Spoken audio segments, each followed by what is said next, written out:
Hi everyone, it's Erin from EB Mixed Media. I am really excited today to be participating in another Fodder School hop. This I think is my third hop. It's really fun.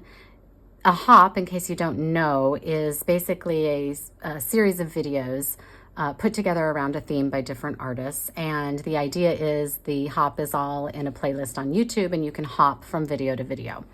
This particular hop is featuring projects that were made in Fodder School 2, specifically the second half of the year from, I think it's April or May until the end of the year in September. Fodder School 3 has just started this month, October of 2023. So we're embarking on a new year. So this is just a look at what we did last year. So I have everything spread out here that I created throughout the year. One thing I did want to mention is that I had a hard time keeping up this year in Fodder School. I had a lot going on. I think some of you know I've lost both my parents in the past year. So it's just been a lot. And it's important for everyone to know that we all have the best intentions when we sign up for these classes and these year-long commitments or these challenges or goals to do art every day or whatever. And we don't always make it. And it's okay if we don't make it. The great thing about Fodder School is that it's always available. It's lifetime access. So if you can't get something done, if it's just too much, the point of art is it's supposed to be fun. It's supposed to be your therapy. It's supposed to be something that gives you joy. And if it's stressing you out, stop. You don't have to impress anyone. So I wasn't going to do this video because I didn't think I had enough stuff to show, but Tiffany was gracious and said, no, do it. We're including the Fodder School Challenge. So I'm showing you what I did. I didn't get everything done. All the artists were great. The fact that I didn't do a specific month is no reflection on the artist. It was just what was going on in my personal life. And I'm still trying. I hope to go back to some of those lessons and we're all just doing the best we can. So anyway, I just thought that was important to say because sometimes Instagram can seem very curated and you get the impression that people are living perfect lives and you're not living up to those standards. And believe me, we are not perfect. So no matter how pretty the pictures look, we're all struggling too. Anyway, okay, so let's see. I'm going to start with May because the last video I did covered up to April. So in May, was a fabulous lesson. I cannot tell you how great this one was because I've used it so much. And this was Tiffany Sharpe. Tiffany taught us how to make washi tape and I made oodles and oodles of washi tape. And this stuff comes in so handy. And I made this little box to put it in and it doesn't even fit. But made this great washi tape. I've just put it on toilet paper rolls. You can see I'm using it up. That's fallen off.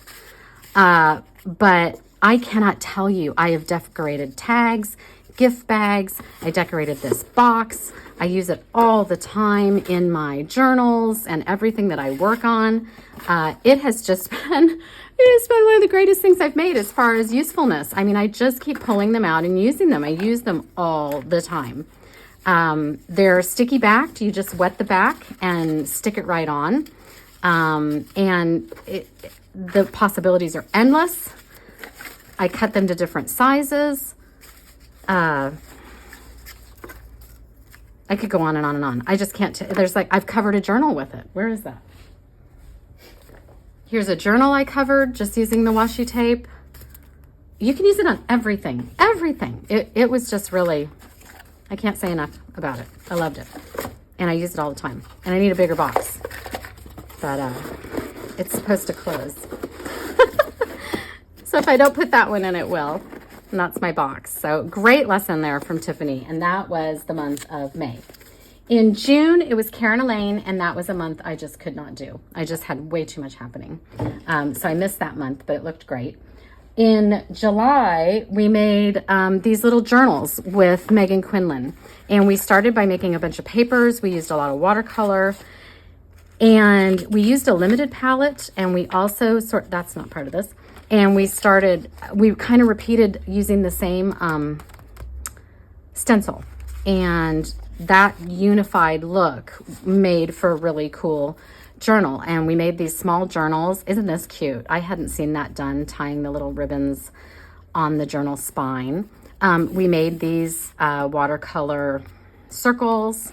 And then I'll just do, I think I have a flip through reel, but I'll just show you a few of the pages. A lot of tissue paper. These are sticking. A lot of tissue paper pages. We took the stencils and cut out around things to make these really interesting pages. This is kind of a Mylar page. I haven't gone back in and really decorated it with anything else. I think it's just really pretty to look at. So a lot of fun. And I just think it's really great sometimes to work in a real limited palette and give that just unifying look to your project. So that was that month. That was fun. The next month was August, and that was Ricky Tikki Tavi. This was another, I can't tell you how much I've used the stuff we made in that lesson in August. And Ricky focused on making collage clusters. And we started by making master sheets with our paper scraps. And by August of Fodder School, you have a lot of paper to play with. So these are just some of the little leftover bits of the paper scraps. There was also, or the master sheets, there was also a neutral that we made. And then with those, we made all sorts of fun things. We made these little tags that are just so cute. And they've got just little bits of thread and stuff, or thread, what's this stuff called? Fabric and lace. And it's a great way to use up all those teeny tiny little bits of scraps that you have for these. Don't you love that quote? That's from a Casey Musgrave song, "Mind your own biscuits and life will be gravy." I like using song lyrics. This is "Every new beginning comes from some other beginning's end." That's a song. Anyway, so those were really super cute, and they work. I've put these in Happy Mail. I've put them on a journal page. They can be bookmarks. They're really, really cute. The other thing then we made were we made clusters just in general from paper scraps like this. That's the only one I have left. I've used all of those in journals, pages, and spreads. But then from our master sheet, we cut out these little shapes. And we did some circles, for example. Oh, that's not a circle. Where's the circle? I made so many of these. I did a star. I did a lot of little hearts. There's a circle. And again, using tiny little bits of fabric and lace and thread to give it a lot of texture and just layer after layer. And what's so perfect about these is when you're working on something and you just need that final little something something on your page, you can just pull these out and they just finish off your page so nicely. I have used them over and over and over again in my journals. So really useful lesson, that one, and one I've gone back to over and over again. Super fun. Oh, and then we also made a snippet roll with the leftovers, which was super cool too. And I used some of the washi tape stuff that we had from Tiffany's class because I had so much of it. Another cool thing. That is one great thing about Fodder School is the lessons you find yourself pulling from each month and putting things together in new ways. And so it's just endless kind of the creativity that you can get from taking bits and pieces from each lesson and turning them into something entirely new. September was Julie Hamilton. That was also another difficult month for me. I was moving my kid into college, taking him off to college. Well, we had just done that and then coming home. Anyway, it was a lot. So I didn't get to September's lesson. But I did participate in the Fodder School Challenge, which happened over the summer. I think it was in July. It was a 12-day challenge with these little mini lessons by the Fodder School teachers that are teaching in Fodder School 3. So I didn't do every day. I did what I could. Day 2 was Barb Smucker Studios, and we made all these neat papers. And I kind of went out of my comfort zone a little and used colors that I normally wouldn't use in this, in making these papers. But I did use the papers to decorate the cover of a journal, and she was showing us how to cover notebooks and things like that. I had this journal and I just used it for the cover, and I just did a flip through of this on my YouTube channel, but and we covered the insides as well. And here you can see, here I'm using some of the papers, one of the clusters from Ricky. I have those clusters throughout this whole thing. If I can find a few more. Where are they? Here's one. Here I used one of the little tag things. There's another one. They were just so great. Used a lot of them. So that was a fun lesson, and I got a lot of papers, and I just love how this turned out. Love it. Okay, what else?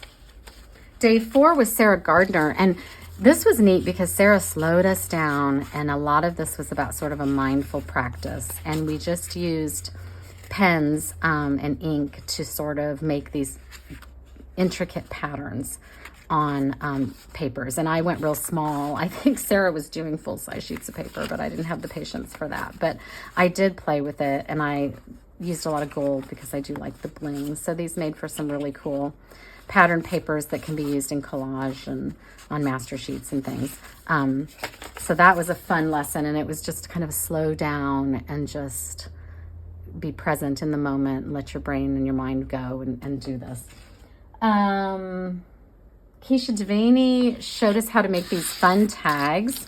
So these were super cute. We made a big giant sheet of paper and then made these, and they're just really fun to add on to things. I had these in a little jar off to the side, and I kind of forgot I had them, so I have to pull them out and start using them again. They would be cute, you know, hanging off the back of a journal like so or something, and cute on your pages and things. I just thought they were super fun, and these are so inexpensive to buy. I have a ton of them left over. Jennifer Wilkin Pennick had us make these fun ribbons. These were really fun. It was like you're just giving yourself a prize for being great. So these were super cute and whimsical, and you know, they were like little prize ribbons, or I don't know what you call them, but I just thought they were, you know, first place ribbons, things like that. Participation trophies. I just loved them. I thought they were really fun, and I think they'd be cute on a greeting card or a gift bag or in your journal spreads, whatever. They're really cute. So that actually was a lot more fun than I would have expected. It just brought out my inner child. I loved it. And then the last one I did was day 8, and that was Megan Quinlan. We did another little tag book. This was really cute. And here, again, I used Tiffany's washi tape there. And this is all just little tags, and it's got little pockets in it. Aren't they cute with little tags? Really cute. Sewed the little pages together. Added some florals. And here's another little pocket. These turned out so cute. I had fun with this. And it just was, I don't know, 3 or 4 little tags that we put together into this little booklet. Very, very cute. So that was fun too. So that's all I have. Like I said, I wasn't able to do a lot of the lessons, but the ones I did were just so great and have come in so handy in all my other artwork. So if you're still on the fence about Fodder School 3, I can highly recommend it. The teachers are great. The lessons are great. There is just so much. There's so many bonuses, and you just learn so much, and just so much interest and creativity. So I highly recommend it, and I'm definitely sure you can still register. That's it. Check out the other videos in the Hop. The list is below in the description. It'll be fun to see all of the other people and what they did with their Fodder School lessons. I think that's one really fun thing to see, is how other people interpret the lessons and what they create. So check those out. If you'd like to see more of my work, you can find me on YouTube and Instagram at EB_mixed media. Thanks, everyone. Bye.